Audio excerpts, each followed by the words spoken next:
예, 안녕하십니까. YG경제연구소 차영주 소장입니다. 즐거운 리포트 읽기 시간 시작하도록 하겠습니다. 자, 이제 금요일인데요. 리포트가 나온 게 별로 없습니다. 특히 이제 대형 리포트보다는 이제 중소형 리포트가 몇 개 나왔고요. 제가 방송을 시작한 이래 가장 적게 리포트가 나온 하루가 아니었나 싶었습니다. 그래서 오늘은 뭐 어제 같은 경우 이제 중소 종목들을 다루다 보니까 시청자분들께서 최근에 이번 주 변동성이 심한데 머리도 아픈데 무슨 중소형주까지 보느냐라는 어떤 그런 반응이 결국은 조회수로 나타났다라고 생각을 하고요. 물론 조회수에 따라서 제가 뭐 일일비할 상황들은 아니긴 하겠습니다만, 그래서 조금 분위기를 좀 바꿔봤습니다. 일단 오늘 업종 리포트를 좀 살펴볼 예정이고요. 저는 이제 3월 달에도 그 리포트가 그렇게 그렇게 뭐라 그럴까요? 쓸만하다는 표현은 좀 아무래도 애널리스트 분들에게는 조금 실례겠죠. 제가 여러분들에게 알려드릴 만한 리포트가 없을 때는 업종 리포트를 좀 다뤄드리는 것도 여러분들과 제가 소통하는 데 굉장히 중요한 바로미터가 되지 않을까 싶습니다. 그래서 업종 리포트를 들여다보니까 업종 리포트도 별로 안 나왔어요. 그러니까 애널리스트 분들도 지금은 좀 머리가 아픈 그런 상황이 아닌가 싶어요. 하지만 제가 조금 유연하게 종목 리포트가 나올 때는 종목 리포트를 다루고, 특별히 종목 리포트보다 업종 리포트가 잘 나왔다라든지 업종 리포트를 좀 다뤄야 되겠다는 생각이 들 때는 업종 리포트를 다루도록 하겠습니다. 좀 이렇게 약간의 변화를 주면서 방송을 좀 진행해 보도록 하겠습니다. 일단 기준은 오늘 나온 거 중심으로 살펴보도록 하겠습니다. 어제 댓글로 뭐 특별히 할 거 없으면 지난 거라도 좀 얘기를 하는 게 어떻겠느냐라는 건데, 물론 지난 것도 뭐 볼 필요도 있겠죠. 쭉 예를 들어서 삼성전자를 일주일 한 달치 리포트를 쭉 살펴보는 그런 것들도 좋긴 하겠습니다만, 그건 특별한 시간에 따로 마련할 계획이고요. 그다음에 이제 제가 이 시간에 하는 것은, 왜냐하면 시의성도 있는 거고 또 당일날 나온 리포트 중심으로 하겠다라는 것, 그 원칙은 아직까지는 조금 고민 중입니다. 보겠습니다. 자, 증권 리포트입니다. 비중 확대 신한투자증권에서 나온 리포트고요. 오늘은 살펴볼 것은 증권, 은행, 지주회사, 그리고 맨 마지막에 다음 주에 대한 뭐라 그럴까요? 전망? 그 리포트라기보다는 시황 리포트죠. 그래서 오늘은 그런 식으로 진행을 해드리겠다라는 점도 말씀드리도록 하겠습니다. 3월 일평균 거래대금이 150조를 돌파했다라는 게 리포트 제목입니다. 이제부터 리포트 제목도 이렇게 좀 설명을 드리려고 합니다. 3월 달 지금 이제 얼마 지나지 않았는데요. 일평균 거래대금 150조를 돌파했다. 이거 굉장히 의미 있는 증권 업종에 대한 부분들이니까 이건 기억해 두시길 부탁드리도록 하겠습니다. 그냥 뭐 미국과 이란 전쟁 이후의 업종 동향을 점검해 보면, 지정학적 충돌, 위험자산 회피 심리 확대, 주식시장 위축 및 증권주 단기 타격, 뭐 이것은 뭐 주지의 사실이다라고 말씀드릴 수 있겠죠. 반면에 국내 주식시장의 펀드멘탈과 유동성은 여전히 견고하나 유가 및 금리 등 시장 변수가 존재함으로써 변동성 확대 구간에서 증권주 분할 매수 전략이 유효할 것으로 보여진다. 내러티브보다는 숫자로 밸류에이션이 충분히 설명되는 종목을 선호하는데 뭐 이런 종목들을 선정한다라고 말씀드릴 수 있겠죠. 요거는 이제 신한투자증권에서 보는 최선호주 관심주다라고 말씀을 좀 드릴 수가 있겠습니다. 글쎄요, 뭐 지금 이제 이 주요 논지는 그렇습니다. 뭐 유가라든지 금리, 지금 이제 조금 전에 들어오다 보니까 비서실장이 UAE에서 우리한테 긴급하게 600만 배럴의 원유를 공급하겠다라는 얘기. 그러니까 UAE에서 공급을 하면 호르무즈 해협이 있는데 바로 호르무즈 해협, 그러니까 이쪽에서 이렇게 넘어와야 되는데 UAE는 여기 터널이 있으니까 여기서 바로 600만 배럴이 우리나라에 오게 되면 유가 안정에 특별히 도움이 될 수 있다라는 부분들로서는 긍정적이겠죠. 하지만 여러분들 잘 아시다시피 이 전쟁 문제가 유가와 금리에 영향을 미칠 가능성이 크기 때문에 그러한 외생 변수에 따른 변동성이 좀 나타나는 거죠. 하지만 많은 분들이 얘기하는 것은 이 외생 변수가 있음에도 불구하고 펀드멘탈이 훼손됐느냐 여부죠. 근데 증권 업종 같은 경우는 여전히 밸류에이션이 충분히 설명이 된다라고 말씀드릴 수 있겠죠.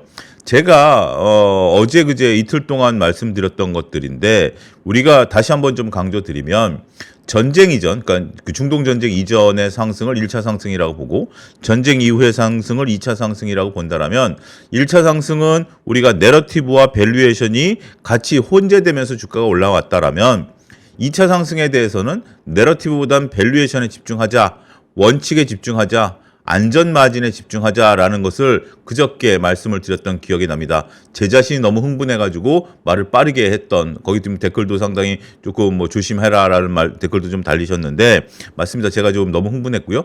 그러면서 이제 그날 말씀을 드렸던 것이 결국은 팩 밸류에이션, 우리가 이제 EPS에 집중하자라고 말씀을 드렸죠. 이 리포트도 신한투자증권에서도 그렇게 얘기를 하고 있습니다. 내러티브보다는 숫자로 된 밸류에이션에 집중하자라는 겁니다. 자, 증권업종 이거 굉장히 좀 재밌는, 제가 요 자료 작성하면서 이재규 차장하고 대기실에 같이 있었거든요. 그러면서 이제 그런 얘기들을 했는데, 이재규 차장한테 제가 요 페이지는 좀 읽어봐라라고 방송 들어오기 전에, 이재규 차장 방송 전에 읽어보라라고 얘기를 했던 좀 그 페이지입니다. 여러분들 이 페이지를 한번 좀 꼼꼼히 읽어보시기를 권고해드리도록 하겠습니다. 3월달 국내 주식시장 일평균 거래대금 ETF를 포함해서 159.1조 원을 기록했다. 글로벌 지수가 급락을 하다 보니까 국내 증시 같은 경우 이틀간 코스피, 코스닥 각각 18%씩 하락을 했다. 반등이 지속되면서 수익률은 각각 2월 말 대비해서 오르락 내리락 다 한 거. 이틀 동안 18% 떨어졌습니다만 오르락 내리락 한 거 다 감안하면 10%와 6.4% 수준. 요거는 이제 어제자 기준이다라고 좀 말씀드릴 수 있겠죠. 자, 이거는 뭐 여러분들이 다 아는 사실이죠. 지금부터 중요하다라고 말씀드릴 수 있겠습니다. 3월 국내 증시 일평균 거래 대금은 159조인데 코스피가 53조, 코스닥이 16조, 넥스트레이드 50조, ETF 38조다라는 거죠. 그런데 이게 왜 얼마만큼 중요하냐면 1월 달에 평균 거래 대금이 76조였고요. 2월 달에 88조였습니다. 그러니까 1월 달과 2월 달의 평균 거래 대금을 우리가 지금 불과 일주일밖에 지나지 않았습니다만 2배 이상 거래가 시작됐다라는 거죠. 이 변동성이 이제 치고받고 시작이 됐다라는 겁니다. 여기서 발생된 수수료는 다 어디로 간다라는 거죠? 증권사로 간다라는 거죠. 증권사 입장에서는 제가 목요일 날 모 방송 센터장님하고 방송을 했는데 그분이 웃으면서 그런 얘기를 하시더라고요. 이런 얘기 그러니까 내 입을 통해서 하기 좀 부끄럽습니다만 어쨌든 이런 변동성은 증권사들에겐 좋습니다. 증권사들은 뭐 그런 얘기들을 좀 하시더라고요. 결국 이런 것이 이제 드러났다라고 말씀드릴 수 있겠죠. 우리가 7월 달에 76조, 8월 달에 88조에 대한 거래 대금만 하더라도 기존에 우리가 최근에 그러니까 우리가 작년 요맘때 비해서는 상당히 많이 늘어난 거래량인데요. 특히 3월 들어서 이거보다 더 거래량이 늘어났다라는, 거래 대금이 늘어났다라는 측면에 있어서는 증권업종을 보자라는 겁니다. 여기에 더해서 우리가 최근에 관심을 가질 수 있는 것이 ETF 거래 대금입니다. 1월 달에 14조, 2월 달에 19조에서 38조로 급등세를 나타내고 있다라는 것들이죠. 따라서 ETF가 차지하는 비중이 18%에서 24%까지 확대됐다라고 말씀드릴 수 있겠습니다.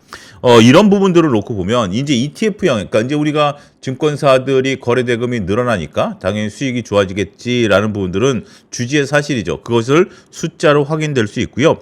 또 이 내용에서 우리가 파악할 수 있는 것은 뭐죠? 이 내용에서 파악할 수 있는 것은 거래 대금이 그러니까 ETF의 거래 대금 비중이 높아지고 있기 때문에 ETF에 대한 영향력이 더 커지고 있다라는 사실을 여기서 읽어낼 수 있겠죠. 물론 ETF가 어느 정도 우리가 시장의 영향력이 커지고 있다는 것은 인식하고 있었습니다만 실질적으로 이렇게 숫자로 구체화됐다라는 측면에 있어서는 우리가 비중이 24%, 그러니까 전체 거래 중에 4분의 1은 ETF 거래가 이제 차지할 정도로 상당히 많은 비중이 늘어났다라는 거죠. ETF가 이렇게 늘어났다라는 것들은 또 어떤 개념일까요? 우리가 뭐 퇴직연금 시장에서 ETF로 들어오는 것도 있고 간접 상품으로 ETF가 들어올 수 있다는 거죠. 그러면 이것을 또 어떤 투자 아이디어로 끌고 갈 수 있을까요? 오늘 같은 경우 코스피 대비해서 코스닥이 주가가 상당히 견조했습니다. 목요일과 금요일 코스닥 시장이 상당히 견조했는데요. 그 이유 중에 하나가 3월 10일 날 코스닥 150 액티브 ETF가 출시되지 않습니까? 그거에 대한 기대감도 상당 부분 반영됐다라고 볼 수 있겠죠. 물론 오늘 2차 전지가 올라간 것은 이거에 더해서 우리가 그 배터리 데이에 대한 부분들도 있다라고 말씀드릴 수가 있겠죠. 여러 가지 부분들이 있습니다만 액티브 ETF가 들어오면 여기에 또 순수한 자금들이 유입될 가능성이 있고 이렇게 ETF 비중이 커지니까 역시 시장은 과거와 다른 것 같아요. 어떤 특정 ETF가 출시된다 그래서 시장이 이렇게 반응한 경우가 저는 그렇게 별로 기억에 남지는 않습니다만, 이렇게 이제 ETF가 출시되는 것만으로도 시장이 반응을 하고 또 그 비중이 높아지고 있다라는 것들을 보면 이제는 ETF 동향까지도 우리가 꼼꼼히 체크해야 된다라는 것도 시장을 읽는 과정에 있어서 매우 중요한 바로미터가 된다라고 말씀드릴 수 있겠죠. 개별 종목 리스크 회피 및 지수 방향성 투자 목적의 포트폴리오 분배 영향이다라는 것들이죠. 개별 종목이 이제 점점 어려워지죠. 이런 표현들 많이 하실 겁니다. 조금 전에 우리가 이재기 차장 전에 나오셨던 분, 제가 성함을 잘 모르겠는데 그분도 그런 말씀을 하셨죠. 굉장히 이제 어려운 구간에 진입했다라는 부분 논지로 말씀하신 것으로 제가 잠깐 이 자료를 작성하면서 들었는데, 저도 이렇게 표현을 해요. 전쟁 이전만 하더라도 우리 주식시장이 고속도로를 달려왔죠. 굉장히 빠르게 움직였습니다. 근데 이제 지금은 이제 국도 구간에 들어온 겁니다. 근데 국도도 도로 사정이 이제 조금 좋은 도로 사정이 있는 길이 있는가 하면 도로 사정이 그렇게 좋지 않은 그런 쪽들도 있기 때문에 그럴 때는 우리가 믿을 수 있는 건 뭐죠? ETF라든지 지수 관련 펀드라든지 이런 부분들이 있다라는 측면에 있어서 ETF 비중이 커진다. 자, 여기서 한편 이렇게 말씀드리겠습니다. 이게 중요한 거면 여담으로 말씀드리면 이제 빨간색 표시를 좀 했으면 어떻겠느냐 댓글로 달아주신 분들도 제가 댓글 꼼꼼히 보고 있거든요. 그런데 제가 일부러 달지 않은 건 제 개인적인 견해인데요. 여러분들과 생각이 좀 다를 수도 있긴 하겠습니다만, 우리가 이제 빨간색에 이제 눈에 있으면 제가 여러분들에게 강조를 드릴 수 있긴 하겠습니다만, 제가 여러분들과 리포트를 읽는 목적은 결국은 영원히 저랑 같이 읽자라는 것이 아니라 여러분들이 스스로 리포트를 읽고 해석하는 능력을 조금 빠르게 키우셨으면 좋겠습니다라는 게 제 욕심입니다. 그러다 보니까 여기서 제가 빨간색을 표시를 안 해드린다 하더라도 여러분 스스로가 이 평상시에 보는 리포트에서 중요한 내용들을 캐치할 수 있는 부분들, 제가 표시를 해드리면 우리가 여러분들이 그런 부분들을 캐치하는데 조금 떨어지죠. 제가 책을 보면서 가장 조금 아이러니한 게 책에 밑줄 그어져서 인쇄된 책들이 있어요. 그 부분들을 보면 저는 이 부분을 중요시 생각지 않고 제 나름대로 다른 부분들이 중요한데, 물론 그 저자의 생각은 그 부분이 중요하다라는 거죠. 그래서 밑줄 그어진 책을 읽으면 조금 좀 답답하다라는 느낌을 좀 많이 받습니다. 그래서 그런 부분들은 좀 양해를 부탁드린다. 잠깐 조금 벗어난 얘기들을 드렸습니다. 자, 우리가 이제 거래대금 10조 원에 따른 이렇게 되면 거래대금이 이렇게 10조 원 이상 변동이 생기면 증권회사 증권업종의 연간 ROE는 약 2% 포인트 민감도를 갖는다라는 겁니다. 그러니까 이제 10조 원 단위에 따라서 우리가 이제 150조잖아요. 10조 원이 늘어나면 2% 포인트씩 ROE가 올라가고 10조 원이 떨어지면 2%포인트 ROE가 떨어진다라는 그런 개념입니다. 왜냐하면 ROE는 자기 자본 이익률이잖아요. 그래서 그런 이익률들이 변화가 생길 수 있다. 그러니까 결국 거래대금이 늘어나면 이익이 늘어난다는 개념이죠. 키움증권 같은 경우 이렇게 되다 보니까 4.2%포인트, NH투자증권은 3.4%, 삼성증권은 3.3%, 그 다음 미래에셋증권은 2.8%, 한국투자증권은 1.8%, 유한타증권은 7%포인트, SK증권 6.5%포인트, 하나증권 3.6%포인트, 민감도가 비교적 높은 것으로 분석됨에 따라서 참고로 실적 추정치는 앞으로 이런 것들을 반영하는 것이지만 변경할 예정이지만 이런 부분들을 여러분들 놓고 보면 이런 부분들을 놓고 보면 되는 거죠. 자, 지금 만약에 거래대금이 늘어난다라면 어떤 증권사에 눈이 가야 되겠습니까? 대형 증권사에서는 키움증권, NH투자증권, 삼성증권 순으로 봐야 되겠고요. 물론 미래에셋증권 같은 경우, 그러니까 이제 이 ROE 민감도만 놓고 보면, 물론 이제 미래에셋증권에 대한 거래대금 증가가 다른 NH보다 많겠죠. 그러면 전체적으로 영업이익에 대한 부분들은 더 커질 수 있지만 ROE 민감도를 보고, 유한타도 의외로 굉장히 좀 강하네요. SK도 강하고 하나가 의외로 좀 약하네요. 이런 부분들을 여러분들이 잘 읽어내시면 되지 않을까 싶습니다. 일단 신한투자증권의 추정치 변화는 반영하지 않았으면서 목표 주가라든지 이런 것들은 커버리지하는 것들은 위에 있는 윗단에 있는 키움서부터 한국투자증권이고, 비커버리지는 유한타서 하나인데 커버하는 증권사의 실적 변화 변동치는 아직 반영하지 않았다라고 말씀드릴 수가 있겠습니다. 자, 변동성 확대 구간에서 거래 시간 확대 효과도 한번 기대해보자 라는 겁니다. 그러기 위해선 넥스트레이더의 우리가 이제 일평균 거래 대금이 1월 달에 20조에서 2월 달에 23조, 3월 달에 50조 이런 것들로 굉장히 큰 폭으로 2025년 7.5조 원 대비해서 증가했다라는 거죠. 3월 달에 이제 넥스트레이더 입장에서 보면 우리가 이제 저도 넥스트레이더를 잘 안 보다가 3월 달에 좀 지켜보니까 엄청 어마무시하게 변동성이 좀 크죠. 그러면서 거래가 대금이 많아졌는데 이 거래 대금은 과거 대비해서 1월, 2월 달에도 많아졌는데 시장 변동성이 크니까 아무래도 이제 많은 시간을 거래할 수 있는 거죠. 근데 이제 우리가 프리마켓, 애프터마켓을 이제 도입하겠다라고 보면 이런 변동성들이 생길 때마다 이 시장에서 프리마켓이라든지 애프터마켓에서 거래가 계속해서 좀 이루어지겠죠. 그리고 내년 말까지 24시간 거래 시스템을 구축하게 되면 특히 이런 어떤 글로벌 지정학적 리스크, 지정학적 변동성이 생겼을 때 야간에 거래되는 또 양도 많겠죠. 이런 것들은 다 누구한테 수혜가 된다? 증권사들에게 수혜가 된다라고 말씀드릴 수 있겠죠. 결국 증권사들은 이런 거래판을 깔아놓고 돈을 버는 거 아니냐? 맞습니다. 증권사들이 그런 역할들을 해줘야죠.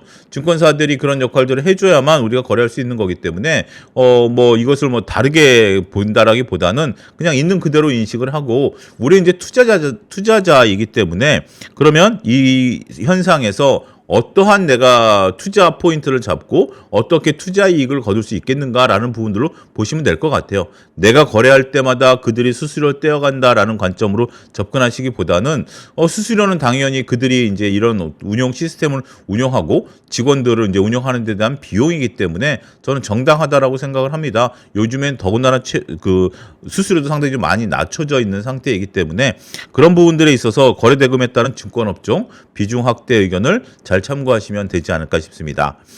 자, 이제 이 표들을 보면 분기별 일평균 거래 대금을 놓고 보면 우리가 전체적으로 봤을 때 넥스트레이드에 대한 부분들이 굉장히 커지고 있고 코스피에 대한 부분들이 이제 커지고 있고 YOY 기준으로 해서 이제 급등하는 모습을 보였죠.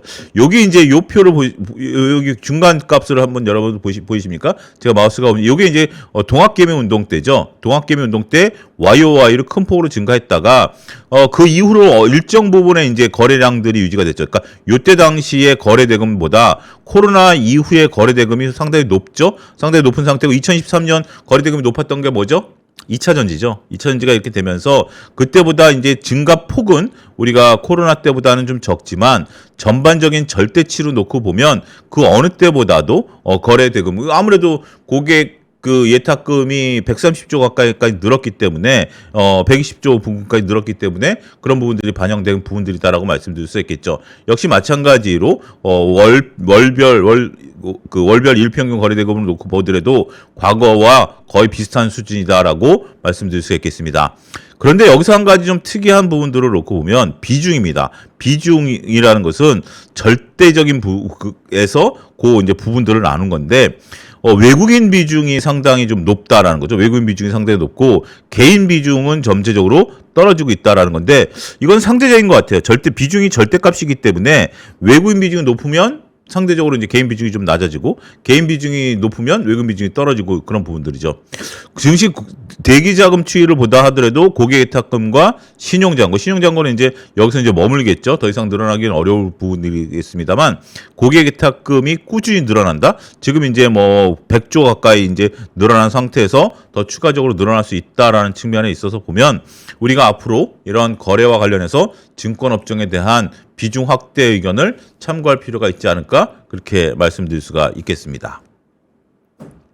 자, 이제 증권사들의 이제 우리가 전체적으로 그 밸류를 좀 보게 된다라면, 우리가 이제 여러 가지 이제 PBR로 놓고 보면, 미래에셋증권이라든지 NH투자증권, 한국투자증권, 삼성증권으로 놓고 보면, 전체적으로 현재 수준으로 놓고 보면 조금 뭐 많이 올라왔다라는 부분들은 있겠죠. 그러니까 이런 부분들인 것 같아요. 그러니까 전체적으로 우리가 밸류를 놓고 보면 앞으로 이제 늘어날 수 있는 부분들이 있긴 하겠습니다만, 주가가 올라와 있는 수준으로 놓고 보면 지금 어느 정도 이제 반영돼 가고 있다라는 부분들이죠. 이런 것들은 좀 의미가 있다라고 말씀드릴 수 있겠습니다. 과거 대비해서 주가에 대한, 그러니까 이익 모멘텀에 대한 주가 반영도 또한 높다라는 측면에 있어서는 그러면 어떻게 공격적으로 따라 사야 될까요? 조정시 매수 구간으로 들어가야 될까요? 그리고 3월 달 들어서 이렇게 150조 대까지 늘어난 거래 대금이 꾸준히 유지될까요? 아니면 이 중독 문제가 잦아들면 다시 평균값으로 회귀할까요? 저는 평균값으로 회귀할 가능성이 높다. 이건 뭐 여러분들 상식적으로 판단할 수 있는 부분들이다라고 말씀드릴 수가 있겠죠. 그러면 일단 지금 증권주들에 대한 단기간의 이익, 그러니까 증권사들이 단기간의 이익을 많이 만들어냈다라는 것에 대해서는 뭐 충분히 볼 수 있는 부분들이 있겠죠. 하지만 지금 증권업종에 대해서 공격적인 추격 매수보다는 조정시 매수 관점의 접근이 유효할 수 있겠다라는 결론에 도달할 수 있지 않을까 말씀드릴 수가 있겠습니다. 자, 은행 업종입니다. 하나증권에서 나왔고요. 이 또한 이제 비중 확대 의견입니다. 시중금리 상승과 외국인 순매수 전환, 배당 매력도 확대라는 제목으로 리포트를 발간을 했습니다. 제목 정도는 이제 뭐 박스로 좀 넣어야 되겠네요.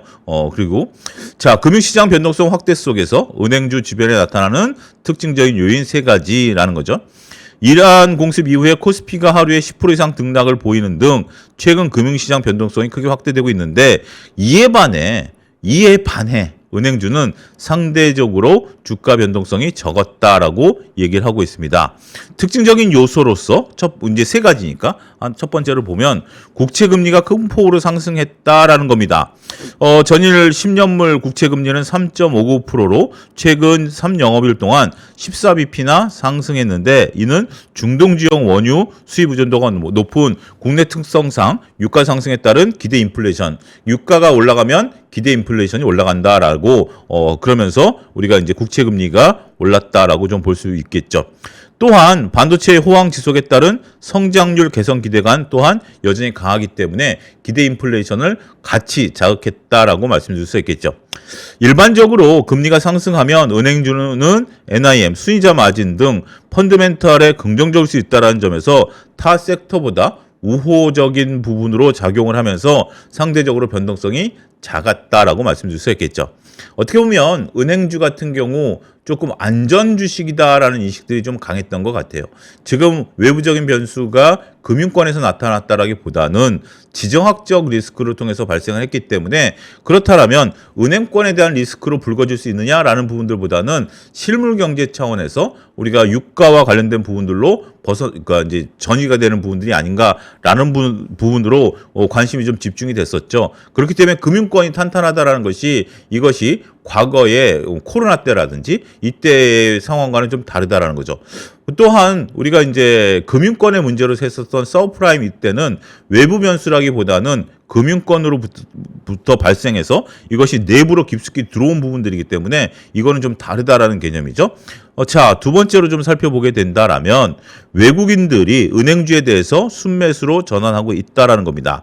설 명절 이후 주가 급등에 따라서 은행주를 대거 순매도했던 외국인들이 다시 커진 가격 매력 등으로 인해 이란 공습 이후 은행주를 다시 순매수했다라는 거죠.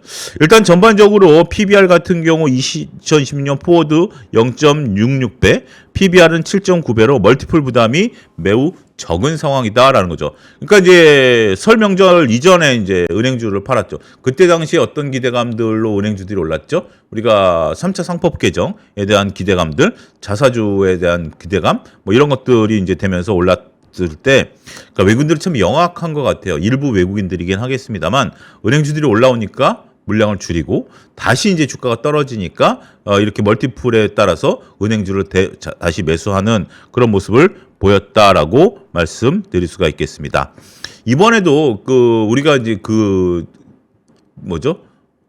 반도체도 공습 이전에 계속해서 물량을 줄이다가 또 다른 지금 이제 그런 모습을 보이면서 외국인들이 뭔가 좀 냄새를 맡았던 거 아니냐. 물론 이제 이란을 타격하겠다라는 얘기는 괜히 있었어요. 근데 이제 국내 증시에서는 그런 것들보다는 반도체 이익이 급증하는 면에 집중을 하다 보니까 그걸 좀 간과한 게 아닌가 뭐 그런 얘기도 심심치 않게 들리고 있습니다.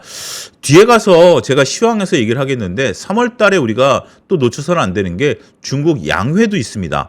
지금 이제 중동 문제에 너무 집중을 하고 여전히 반도체 영업이익에 집중하다 보니까 중국 양회에 대한 얘기가 사라졌어요. 근데 아직까지 우리는 중국과의 경제 좀 부분들이 아직은 이제 단절된 건 아니기 때문에 중국 양회 결정에 따라서 물론 이제 이번에 지정학적 리스크에 따라서 양회 결정이 어떻게 나타날지 모르겠습니다만 우리 국내 증시에 있어서 기회와 위기가 같이 나올 수도 있다라는 점을 한번 같이 고민해 봐야 되니까 항상 어떤 것들에 이제 올인했다라기보다는 다양한 면을 좀 봐야 되겠죠.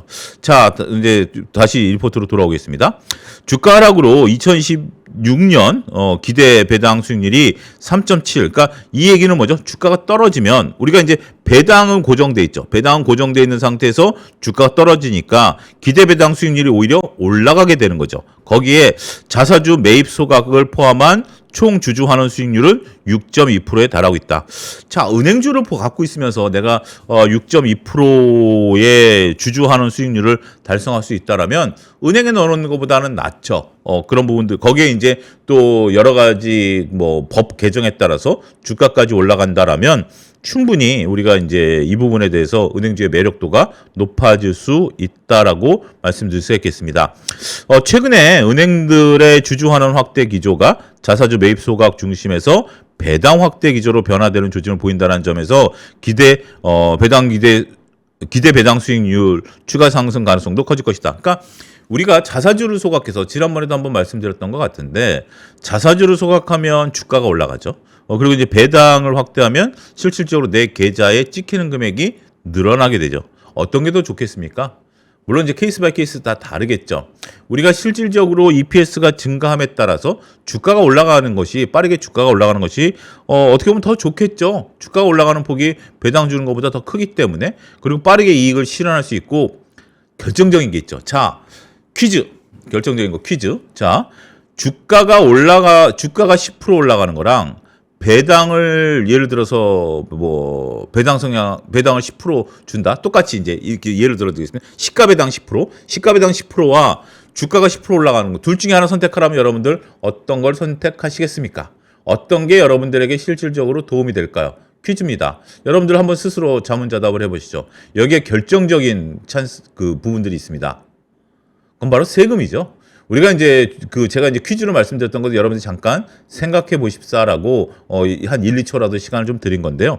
배당 같은 경우는 이제 세금을 내니까 똑같이 10%에 대한 부분들이 부과된다 하더라도 주가가 올라가는 게 훨씬 더 좋죠. 그래서 우리 이제 주주분들은 주가가 올라가는 것을 가장 선호하게 되는 거고 그래서 자사주 소각이라든지 이런 것들에 대한 부분들이 크게 부각이 되는 부분들이다라는 점까지 같이 말씀드리도록 하겠습니다. 주가 변동성 확대를 한번 크게 경험한 만큼 안정성에 보다 염두를 둘 가능성이 높다라는 거다. 이거는 뭐냐면, 요거는 이제 이 애널리스트의 의견입니다. 우리가 이제 장기간 초과 상승에 따라 IT 등 기존 주도 업종의 주가가 시장 충격 시 더 큰 폭의 급등난 현상이 나타났고 물론 이제 급락 직후에 다시 반등하는 모습을 보이긴 했습니다만 투자자들이 이런 주가 변동성을 본 만큼 포트폴리오 선정에 있어서 향후에 안전성을 염두에 둘 가능성이 높다라고 판단한다라는 겁니다. 역시 은행 관련해서 애널리스트이기 때문에 안전성을 보는 것 같아요. 근데 의외의 투자자들은 또 꼭 그렇지는 않죠. 오히려 변동성을 이용해서 변동성에 따라서 내가 단기간에 높은 수익을 보겠다라고 리스크를 테이크하겠다라는 투자자들도 있는 거죠. 뭐 여러 가지가 있습니다. 하지만 보수적인 투자자일수록 오히려 포트폴리오를 안정적으로 구사할 가능성이 있다라고 보고 그 안정적으로 포트폴리오를 구사하는 데 있어서 하나의 매력도가 나타날 수 있는 것은 뭐다? 지금 상태에서는 은행 업종이다라고 말씀드릴 수 있겠죠. 아직까지는 지정학적 리스크가 해소된 것이 아닌 만큼 변동성이 이어질 가능성이 있다라는 거죠. 외부인들이 대규모 코스피 매도 속에서도 은행주를 순매수하고 있고 은행들의 자사주 매입도 계속 진행 중이므로 펀드멘탈이 안정적이라는 점에서 방어적인 매력이 부과된다. 자, 이제 우리가 경기 방어주라고 하면 통신, 유틸리티를 보고 있습니다만 은행주를 경기 방어적인 성격으로도 보자 이런 의견입니다. 자, 요 부분에 대해서는 우리가 이제 ELS 과징금 안건이 이제 홍콩 ELS 이거 이제 과거 얘기니까요. 뭐 그렇게 중요한 얘기들은 아닙니다. 그리고 이제 디지털 자산 기본법이 입법이 가시화되면서 빅테크 기업들과 은행이 디지털 자산 기본법에 따라서 현재 지금 뭐 컨소시엄을 구성한다 뭐 이런 얘기인데 뭐 이런 얘기들은 지금 현재 시장과는 조금 결이 좀 다른 거죠. 근데 하지만 은행 업종을 분석하는 과정에 있어서 홍콩 ELS 과징금 안건에 따라서 대손 충당금을 쌓아야 될 수도 있기 때문에 그 대손 충당금을 싼다라는 거 바로 이런 거죠. 대손 충당금을 싼다라는 것은 홍콩 ELS의 과징금이 정례회의에서 통과가 되면 과징금을 내야 되는 거 아니겠습니까? 그 부분에 대해서 대손 충당금을 쌌던 아니면 벌금을 내던 이런 부분들에 따라서 이익이 감소하는 거죠. 요거는 우리가 벌어들인 이익에서 내는 거니까 그런 부분들이 불안감들이 좀 있다라는 거 하나의 변수다라는 점으로만 이해하시면 되지 않을까 싶습니다. 전체적으로 봤을 때 요 도표 이제 PBR 같은 경우 이제 최근에 상승하고 있습니다만 도표 2를 놓고 보면 우리가 이제 코스피 같은 경우 변동성이 생겼을 때 오히려 은행주에 대한 외국인들의 순매수가 나타나고 있다라는 것들 이런 것들은 3월 들어서 2월 말 3월 들어서 나타난 현상이다라고 좀 말씀드릴 수 있겠고 주가 변동을 놓고 보면 이 은행 업종이 바로 여기 짙은 파란색입니다. 짙은 초록색이니까 짙은 파란색인데 이 부분 놓고 보면 떨어질 때도 상대적으로 덜 떨어졌고 올라갈 때도 상대적으로 덜 올라갔다는 거죠. 이게 변동성이 작은 겁니다. 떨어질 때도 덜 떨어지고 올라갈 때도 덜 올라간 것이 변동성이기 때문에 어떻게 보면 화끈한 거 한 방 바라시는 분들에게는 적합하지 않을 수 있긴 하겠습니다만 저처럼 심장이 약하신 분들 입장에서 보면 이런 것들이 안정적으로 보일 수도 있겠다라는 거죠. 기대 배당 수익률 현황을 놓고 보면 평균값 전체적으로 봤을 때 우리가 평균값 대비해서 높은 은행들을 보면 기업은행, 우리은행, 그 다음에 JB가 어디죠? 전북은행, 그 다음에 BNK, 부산은행, 이런 것들이 있다라는 점도 같이 보실 필요가 있다라고 말씀드릴 수가 있겠습니다. 자, 지주회사입니다. KB증권에서 유지 의견을 나왔는데요. 요 내용들 같은 경우 여러분들이 한번 상식적으로 잘 혹시 주말에 보시면 내용들을 잘 체크해 놓으실 필요가 있지 않을까 싶습니다. 빠르게 도입된 일반 주주 보호 정책, 현재 위치와 지주회사 향후 방향성이라는 건데요. 우리가 이제 신정부 출범 이후에 일반 주주 보호 정책이 빠르게 도입이 되었고 현재까지 공표된 거와 남은 부분에 대해서 중간 점검을 해보자. 따라서 KB증권은 새로운 정부의 일반 주주 보호 정책을 8개로 정리했다. 현재 4개의 정책이 국회 본회의 통과 또는 공표 완료 및 시행 중에 있다. 첫 번째, 이사의 충실 의무 확대 1차 상법 개정안이죠. 우리가 이제 기존의 이사들은 회사를 했는데 이제 주주들로 확대됐죠. 그다음에 집중 투표제, 우리가 이제 감사 인원에 대한 분리 선출이라든지 이런 부분들이 있다라는 거죠. 그리고 이제 내가 예를 들어서 이사들을 선정하는데 A라는 이사에는 투표를 안 하고 B라는 이사한테 내가 투표를 몰아줄 수 있는 뭐 이런 부분들이 된다라고 말씀드릴 수 있겠죠. 그다음에 이제 분리과세 이런 것들은 2026년 하반기 시행 예정이다라는 분들 여러분들 주지의 사실이고요. 그 다음에 이제 자사주 소각 의무와 3자 상법 개정안이 국회 본회의를 통과했다. 자, 남은 정책은 무엇이냐라고 본다라면 합병 시 공정가액 산출이라는 거죠. 합병할 때 공정가액. 우리가 이제 장부가가 아니라 공정가, 그러니까 시장가로 가액을 산정하자라는 거고 물적 분할 자회사 상장 시 우선 배정해야 된다. 기존 주주들에게 우선 배정해야 된다. 상속세 평가액 하한제 유지, 주가를 누르는 것들. 이거 대통령께서도 언급하셨죠. 이런 부분도 있다라는 거고 경영권 프리미엄 공유 및 의무 공개 매수에 대한 거. 이거 M&A라든지 상패 이런 경우가 발생할 경우에 프리미엄을 공유한다라는 것은 기존 주주들에게도 이 부분을 나눠주자 이런 개념들이죠. 따라서 이런 정책들이 앞으로 지주회사에 대한 관심들을 끌어일으킬 수 있는 부분들이다라고 말씀을 드릴 수가 있겠습니다. 자, 자사주 소각 의무와 관련된 부분들이 있는데요. 우리가 이제 자사주 소각 시한은 신규 취득 자사주의 경우 취득일로부터 1년 이내, 시행 전 취득 및 보유 중인 자사주는 시행일로부터 6개월이 경과한 날로부터 1년 이내이다. 나아가 자사주의 질권 설정 및 자사주 교환 또는 상환할 수 있는 사채 발행은 금지다. 이게 뭐냐면 자사주의 이제 질권을 선정한다라는 것은 내가 이제 담보로 제공한다라는 거죠. 이 자체를 금지하겠다. 그러니까 결국 질권이 설정돼 있으면 소각을 못하니까 그런 부분들, 또 자사주를 상환할 수 있는 사채, 이것은 뭐죠? 이비죠. 교환사채, 이비로, 그러니까 자사주를 대상으로 채권을 발행하는 것들, 이런 것도 금지한다. 그러니까 결국 자사주는 소각하라는 얘기예요.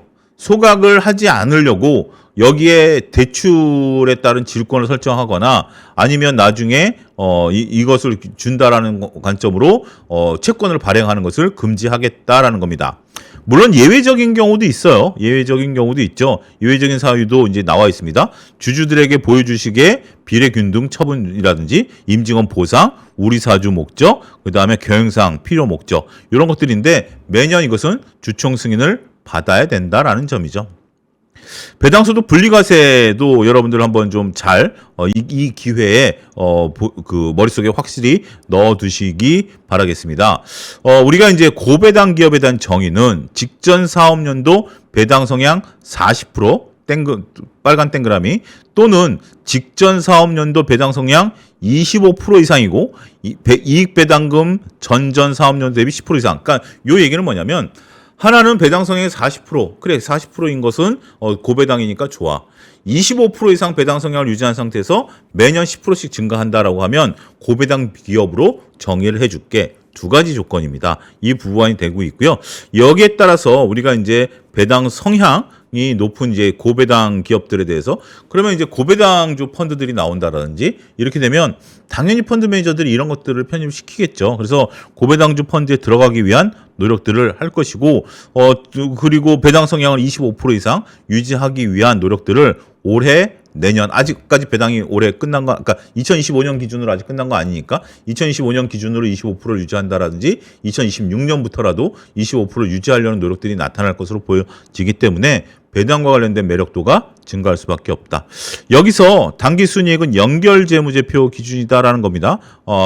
자기네 회사뿐만이 아니라 연결재무제표 기준으로 배당 성향을 우리가 이제 하는 거죠. 당기순이익을 이제 에서 몇 프로 배당하는 거기 때문에 독립된 거에서 연결로 하게 되면 규모가 더 커집니다. 그렇기 때문에 실질적으로 우리가 연결재무제표에서 배당 성향을 유지한다라는 거기 때문에 기존 독립과 연결은 차이점이 있다라는 점을 여러분들 인식하시고 배당과 관련된 것들이 더 우리한테 다가올 수 있겠다. 이 점 말씀드리도록 하겠습니다. 자, 남은 정책 같은 경우 이제 앞서 언급드렸던 것처럼 지금 이제 주가 누르기 방지법 상법 개정 요거에 대한 부분들이고 합병과 관련된 내용들이 있기 때문에 요 부분에 대해서는 현재 지금 국회에서 자본시장법 개정 또는 이런 것들이 가속화될 가능성이 있다. 이건 대통령께서 또 주가 누르기법 우리가 이제 그런 거죠.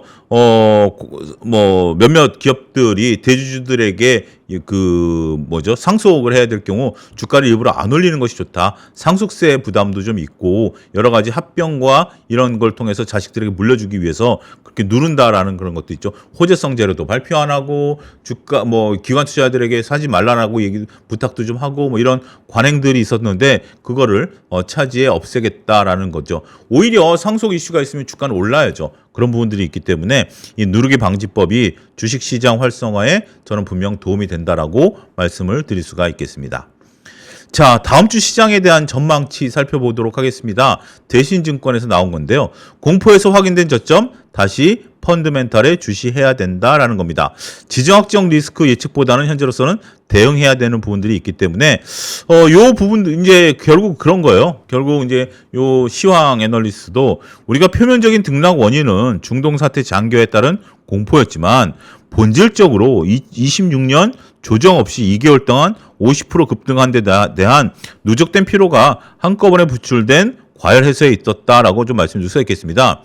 하락시 기록한 5,059포인트는 선행 PER 8.06배 수준으로 2008년 금융위 이후 밸류에이션 지지 구간이다. 따라서 우리가 기술적으로든 심리적으로든 최악의 상황을 반영한 수치이기 때문에 이 얘기인즉슨 뭐죠? 이 수치는 깨지 않을 가능성이 높다. 그렇게 조금 말씀드릴 수가 있겠죠. 당분간 뭐 중동 사태를 좀 바라봐야 되겠죠. 호르무즈 해협의 이제 장기 폐쇄 여부에 대한 부분들은 뭐 여러분들 뭐 다 아는 그냥 기존의 내용들이다라는 거죠. 트럼프 대통령이 왜 전쟁을 2달 내에 끝내야 된다라고 얘기를 했을까요? 그 전에 한 달이었는데 그만큼 지금 트럼프 대통령이 쫓긴다라고 저는 개인적으로 생각하지만 결국 전쟁이 이제 길어지게 되면 그 부분에 대해서 이제 앞으로 글로벌 경제라든지 이런 영향이 크겠죠. 따라서 가장 관건은 다음 주에 나오는 실질적으로 CIA와 접촉이 있었는지 여부 이런 부분들에 대한 것들을 면밀히 우리가 살펴봐야 되겠고 주말 사이에 또 어떤 뉴스들이 나올지를 살펴봐야 되기 때문에 정말 밤새 안녕인 것 같습니다. 밤새 안녕인지를 살펴보자라고 말씀드릴 수가 있겠습니다. 자, 전체적으로 봤을 때 우리가 이제 펀드멘탈을 좀 보자라고 실적을 보면 통화지표의 두 축인 고용과 물가지표가 다음 주에 이제 발표가 됩니다. 따라서 이 부분은 이제 전쟁을 반영하지 않은 거죠. 따라서 고용과 물가지표에 따른 부분들인데 근데 이제 이 지표에 대한 중요성은 생각보다 이제 떨어지죠. 왜냐하면 전쟁의 여파가 미치기 전이고 전쟁에 따라서 이 수치는 달라질 수도 있고 지금은 이 수치에 따라서 어떤 의사결정을 내릴 만한 어떤 이벤트가 또 없죠. 연준의 회의라든지 이런 것들이 없기 때문에 3월에 FOMC가 열리긴 합니다만 이 수치 지금 이제 이 숫자를 갖고 FOMC가 뭘 결정을 내린다라기보다는 실질적으로 캐비너시가 등극을 하는 6월 달에 통화 정책을 결정할 가능성이 있기 때문에 그 부분에 대해서는 저는 좀 개인적으로 그때까지는 중요도는 상대적으로 떨어진다. 하지만 우리가 일일이 체크해야 될 정도 내용들은 충분히 있다라고 말씀드릴 수 있겠습니다. 중국에 이제 9일 날 물가지표가 나옵니다. 또 양회에서 소비 및 투자 확대 목표를 수립하니까 이 중국과 관련된 부분들도 우리가 한번 좀 살펴보자라고 말씀드릴 수 있겠습니다. 결국 이제 중국이 요것도 이제 또 양회에서 어떤 결정을 내릴지 모르겠어요. 그러니까 참 뭐 매년 겪는 건데 어떻게 보면 이제 중국 양회에서 이제 중국과 관련된 어떤 이벤트 드립이 나오는데 중국도 이번 양회에서 뭔가 결정 내릴 수 있을까요? 나중에 이제 뒤에 가서 또 결정을 하겠죠. 그런 부분들을 잘 지켜보셔야 되지 않을까 싶습니다. 현재 5,600선을 기준으로 환산하여도 선행 PR은 8.9배에 불과하기 때문에 변동성은 좀 나타날 것으로 보고 있다라고 말씀드릴 수가 있겠죠. 마지막으로 살펴보게 된다라면 중장기적으로 실적 추세와 펀드멘탈의 견고한 좀 섹터를 보면 반도체, 방산조선, 기계원전, IT 하드웨어, 자동차 업종 뭐 이런 것들이 있기 때문에 매수 기회로 활용하자. 또 중국 양해 이후에 시크니컬 산업이라든지 수출 소비재 등 이런 부분들이 어떻게 정점을 통과할 수 있느냐 따라서 그러면 에너지, 철강, 2차전지 소재, 화장품, 호텔, 레저, 소매 유통 이런 것들은 이제 중국과 관련해서 이런 것들이 차익 매물이 출회될지 아니면 또 다른 매수세가 유입이 될지 이런 부분들을 한번 면밀히 다음 주 시장에 살펴보자라는 얘기입니다. 자, 이제 저희는 이제 뭐 제 개인적인 시황이라든지 개인적인 의견은 최대한 자제를 하고 여러분들과 이제 당일날 나온 리포트들을 좀 살펴보기 때문에 일단 기준점을 마지막으로 말씀드리면 종목이 1순위입니다. 그다음에 이제 산업 리포트, 세 번째가 이제 시황과 관련된 이제 그 시황과 관련된 내용 이런 순으로 리포트를 여러분들에게 매일매일 살펴보도록 하겠습니다. 이번 주 정말 힘드셨죠? 이번 주말에 편히 푹 쉬시고 다음 주 월요일 날 저는 새로운 리포트를 들고 다시 찾아뵙도록 하겠습니다. 자, 오늘 방송 여기서 마치겠습니다. 감사합니다.